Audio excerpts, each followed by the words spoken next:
Nimalarim, xonalarimizni chiroyli qilib bezatib bo'ldik. Hozir men sizlarga sabzavotlarimizni ko'rsataman. Sizlarga rosa ham yoqadi.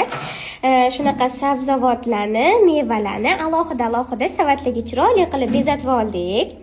Mana men pomidorlarimni, qaranglar, mana bu chesnoklarimni hammasiga ko'z yopishtirib chiqdik. Mana bu piyoz meni ijod mahsulim. Qaranglar, qanaqa shirin chiqqan. Mana bu bodringni qaranglar. Hammasi asal chiqdi.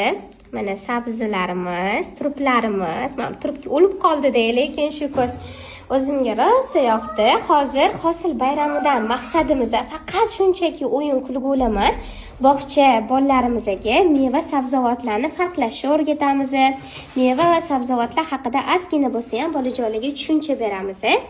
Bu yerda mana mevalarimiz, mana bananlarimizni qaranglar. Olmalarimiz, anorlarimiz, limonimiz, kivilarimiz ham shunaqa chiroyli chiqdi.